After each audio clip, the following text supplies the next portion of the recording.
नमस्कार दोस्तों, आइए सुनते हैं मुंशी प्रेमचंद की कहानी स्त्री और पुरुष। लेकिन उससे पहले अगर आपने अभी तक मेरे चैनल को सब्सक्राइब नहीं किया है तो प्लीज़ मेरे चैनल को सब्सक्राइब कर लें और वीडियो को लाइक और शेयर करना ना भूलें। तो आइए शुरू करते हैं आज की कहानी स्त्री और पुरुष। विपिन बाबू के लिए स्त्री ही संसार की सुंदर वस्तु थी। वह कवि थे और उनकी कविता के लिए स्त्रियों के रूप और यौवन की प्रशंसा ही सबसे चित्ताकर्षक विषय थी। उनकी दृष्टि में स्त्री जगत में व्याप्त कोमलता, माधुर्य और अलंकारों की सजीव प्रतिमा थी। जबान पर स्त्री का नाम आते ही उनकी आंखें जगमगा उठती थी, कान खड़े हो जाते थे, मानो किसी रसिक ने गाने की आवाज़ सुन ली हो। जब से होश संभाला तभी से उन्होंने उस सुंदरी की कल्पना करनी शुरू की जो उनके हृदय की रानी होगी। उसमें उषा की प्रफुल्लता होगी, पुष्प की कोमलता, कुंदन की चमक, बसंत की छवि, कोयल की ध्वनि। वह कवि वर्णित सभी उपमाओं से विभूषित होगी। वह उस कल्पित मूर्ति के उपासक थे। कविताओं में उसका गुण गाते, मित्रों से उसकी चर्चा करते, नित्य उसी के ख्याल में मस्त रहते थे। वह दिन भी समीप आ गया था जब उनकी आशाएं हरे हरे पत्तों से लहराएंगी, उनकी मुरादें पूरी होंगी। कॉलेज की अंतिम परीक्षा समाप्त हो गई थी और विवाह के संदेशे आने लगे थे।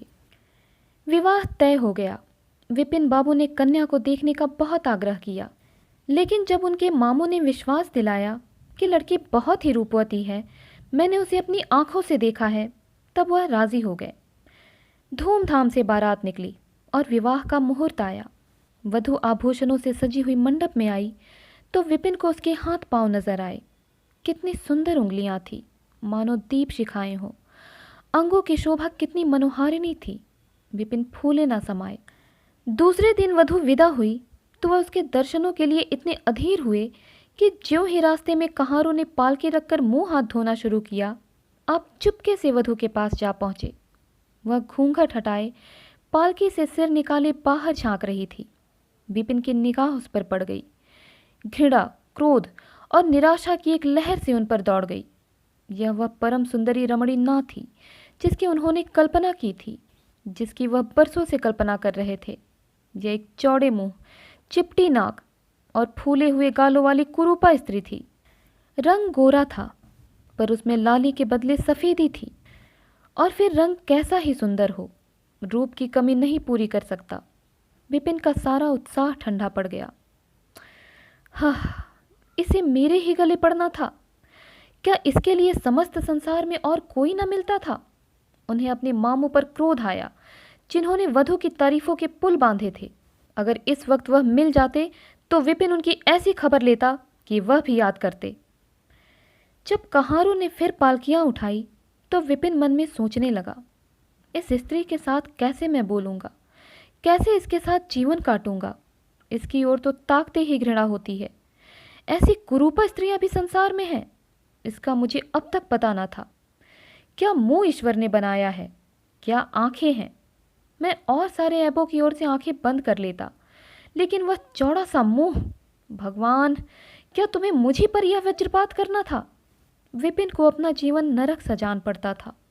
वह अपने मामू से लड़ा, ससुर को लंबा खर्रा लिखकर फटकारा, माँ बाप से हुज्जत की, और जब इससे शांति न हुई तो कहीं भाग जाने की बात सोचने लगा। आशापुर से दया अवश्य आती थी। वह अपने को समझाता कि इसमें उस बेचारी का क्या दोष है। उसने जबरदस्ती तो मुझसे विवाह नहीं किया, लेकिन यह दया और यह विचार उस घृणा को ना जीत सकता था जो आशा को देखते ही उसके रोम रोम में व्याप्त हो जाती थी। आशा अपने अच्छे से अच्छे कपड़े पहनती, तरह तरह से बाल संवारती, घंटों आईने के सामने खड़ी होकर अपना श्रृंगार करती, लेकिन विपिन को यह सुतुर्ग मजा से मालूम होते। वह दिल से चाहती थी कि उन्हें प्रसन्न करूं, उनकी सेवा के लिए अवसर खोजा करती थी, लेकिन विपिन उससे भागा भागा फिरता था।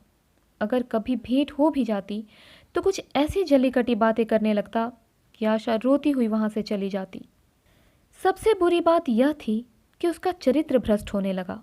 वह यह भूल जाने की चेष्टा करने लगा कि मेरा विवाह हो गया है। कई कई दिनों तक आशा को उसके दर्शन भी न होते। वह उसके कह कहे की आवाज़ें बाहर से आती हुई सुनती, झरोखे से देखती कि वह दोस्तों के गले में हाथ डाले सैर करने जा रहे हैं, और तड़प कर रह जाती। एक दिन खाना खाते समय उसने कहा, अब तो आपके दर्शन ही नहीं होते, क्या मेरे कारण घर छोड़ दीजिएगा? विपिन ने मुंह फेर कर कहा, घर ही पर तो रहता हूं, आजकल जरा नौकरी की तलाश है, इसीलिए दौड़ धूप ज़्यादा करनी पड़ती है। आशा, किसी डॉक्टर से मेरी सूरत क्यों नहीं बनवा देते? सुनती हूँ आजकल सूरत बनाने वाले डॉक्टर पैदा हुए हैं। विपिन, क्यों नाहक चिढ़ाती हो? यहाँ तुम्हें किसने बुलाया था? आशा, आखिर इस मर्ज की दवा कौन करेगा? विपिन, इस मर्ज की दवा नहीं है, जो काम ईश्वर से न करते बना उसे आदमी क्या बना सकता है? आशा, यह तो तुम ही सोचो कि ईश्वर की भूल के लिए मुझे दंड दे रहे हो। संसार में कौन ऐसा आदमी है जिसे अच्छी सूरत बुरी लगती हो? लेकिन तुमने किसी मर्द को केवल रूपहीन होने के कारण कुंवारा रहते देखा है? रूपहीन लड़कियां भी माँ बाप के घर नहीं बैठी रहती, किसी न किसी तरह उनका निर्वाह हो ही जाता है। उसका पति उन पर प्राण न देता हो, लेकिन दूध की मक्खी नहीं समझता। विपिन ने झुंझला कर कहा, क्यों नाहक सिर खाती हो? मैं तुमसे बहस तो नहीं कर रहा हूं। दिल पर जब्र नहीं किया जा सकता, और न दलीलों का उस पर कोई असर पड़ सकता है। मैं तुम्हें कुछ कहता तो नहीं हूं, फिर तुम क्यों मुझसे हुज्जत करती हो? आशा ये झिड़के सुनकर चली गई। उसे मालूम हो गया कि इन्होंने मेरी ओर से सदा के लिए हृदय कठोर कर लिया है। विपिन तो रोज सैर सपाटे करते, कभी कभी रात गायब रहते। इधर आशा चिंता और नैराश्य से घुलते घुलते बीमार पड़ गई, लेकिन विपिन भूल कर भी उसे देखने ना आता। सेवा करना तो दूर रहा, इतना ही नहीं, वह दिल में मनाता था कि वह मर जाती तो गला छूटता, अब की खूब देखभाल कर अपनी पसंद का विवाह करता। अब वह और भी खुला। पहले आशा से कुछ दबता था, कम से कम उसे यह धड़का लगा रहता था कि कोई मेरी चाल ढाल पर निगाह रखने वाला भी है। अब वह धड़का छूट गया। कुवासनाओं में ऐसा लिप्त हो गया कि मर्दाने कमरे में ही जमघट होने लगे। लेकिन विषय भोग में धन ही का सर्वनाश नहीं होता, इससे कहीं अधिक बुद्धि और बल का सर्वनाश होता है। विपिन का चेहरा पीला पड़ने लगा, देह में छेड़ होने लगी, पसलियों की हड्डियां निकल आई, आंखों के इर्द गिर्द गड्ढे पड़ गए। अब वह पहले से कहीं ज्यादा शौक करता, नित्य तेल लगाता, बाल बनवाता, कपड़े बदलता, किंतु मुख पर कांति न थी। रंग रोगन से क्या हो सकता? एक दिन आशा बरामदे में चारपाई पर लेटी हुई थी। इधर हफ्तों से उसने विपिन को ना देखा था। उसे देखने की इच्छा हुई। उसे भय था कि वह ना आएंगे, फिर भी वह मन को ना रोक सकी। विपिन को बुला भेजा। विपिन को भी उस पर कुछ दया आ गई, आकर सामने खड़े हो गए। आशा ने उनके मुंह की ओर देखा तो चौंक पड़ी। वह इतने दुर्बल हो गए थे कि पहचानना मुश्किल था। बोली, क्या तुम भी बीमार हो क्या? तुम तो मुझसे भी ज़्यादा घुल गए हो। विपिन, "उह, जिंदगी में रखा ही क्या है जिसके लिए जीने की फिक्र करूं? आशा, जीने की फिक्र ना करने से कोई इतना दुबला तो नहीं हो जाता? तुम अपनी कोई दवा क्यों नहीं करते?" यह कहकर उसने विपिन का दाहिना हाथ पकड़कर अपनी चारपाई पर बैठा लिया। विपिन ने भी हाथ छुड़ाने की चेष्टा ना की। उनके स्वभाव में इस समय एक विचित्र नम्रता थी जो आशा ने कभी ना देखी थी। बातों से भी निराशा टपकती थी, अक्खड़पन था, क्रोध की गंध भी ना थी। आशा को ऐसा मालूम हुआ कि उनकी आंखों में आंसू भरे हुए हैं। विपिन चारपाई पर बैठते हुए बोले, मेरी दवा अब मौत करेगी। मैं तुम्हें जलाने के लिए नहीं कहता, ईश्वर जानता है मैं तुम्हें चोट नहीं पहुंचाना चाहता। मैं अब ज़्यादा दिनों तक ना जीऊँगा। मुझे किसी भयंकर रोग के लक्षण दिखाई दे रहे हैं। डॉक्टर ने भी वही कहा है। मुझे इसका खेद है कि मेरे हाथों तुम्हें कष्ट पहुंचा, पर क्षमा करना। कभी कभी बैठे बैठे मेरा दिल डूब जाता है, मूर्छा सी आ जाती है। यह कहते कहते एकाएक वह कांप उठे, सारी देह में सनसनी सी दौड़ गई। मूर्छित होकर चारपाई पर गिर पड़े और हाथ पैर पटकने लगे। मुंह से फिचकोर निकलने लगा, सारी देह पसीने से तर हो गई। आशा का सारा रोग हवा हो गया। वह महीनों से बिस्तर न छोड़ सकी थी, पर इस समय उसके शिथिल अंगों में विचित्र स्फूर्ति दौड़ गई। उसने तेजी से उठकर विपिन को अच्छी तरह लिटा दिया और उनके मुख पर पानी के छींटे देने लगी। महरी भी दौड़ी आई और पंखा झलने लगी। फिर भी विपिन ने आंखें ना खोली। संध्या होते होते उनका मुंह टेढ़ा हो गया। और बायां आंख शून्य पड़ गया। हिलाना तो दूर रहा, मुंह से बात निकालना भी मुश्किल हो गया। यह मूर्छा ना थी, फालिस था। फालिस के भयंकर रोग में रोगी की सेवा करना आसान काम नहीं है। उस पर आशा महीनों से बीमार थी, लेकिन उस रोग के सामने वह अपना रोग भूल गई। 15 दिनों तक विपिन की हालत बहुत नाजुक रही। आशा दिन के दिन और रात की रात उनके पास बैठी रहती, उनके लिए पथ्य बनाना, उन्हें गोद में संभाल कर दवा पिलाना, उनके जरा जरा से इशारों को समझना उसके जैसी धैर्यशाली स्त्री का काम था। अपना सिर दर्द से फटा करता, ज्वर से देह तपा करती, पर इसकी उसे जरा भी परवाह न थी। 15 दिनों के बाद विपिन की हालत कुछ संभली।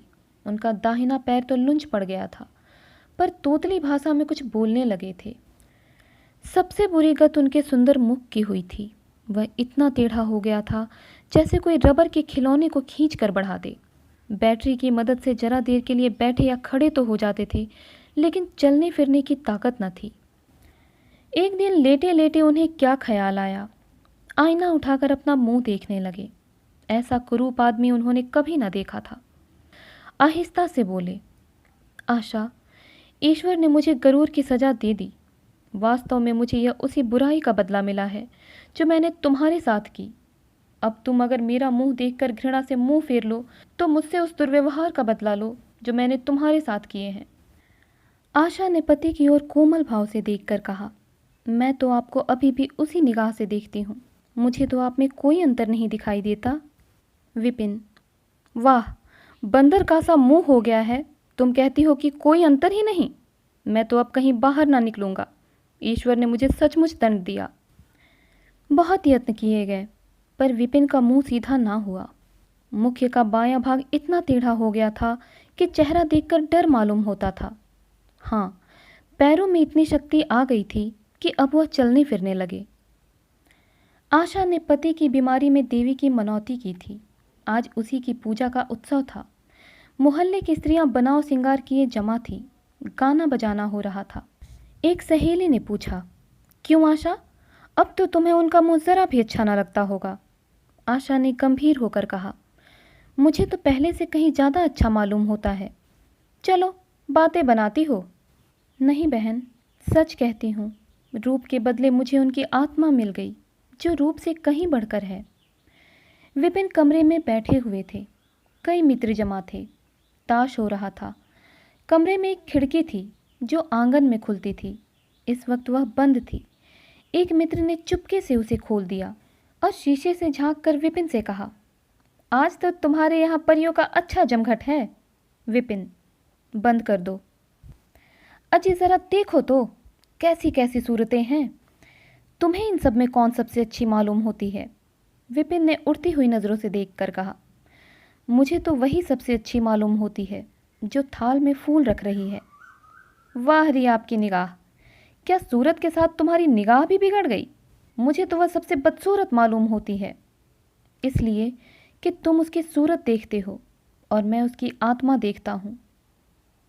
अच्छा, यही मिसेज विपिन है। जी हाँ, यह वही देवी है। तो दोस्तों, उम्मीद करती हूँ कहानी आपको पसंद आई होगी। इसी प्रकार की और कहानियों के लिए हमारे साथ जुड़े रहें। मिलती हूँ अगली कहानी के साथ, तब तक के लिए धन्यवाद।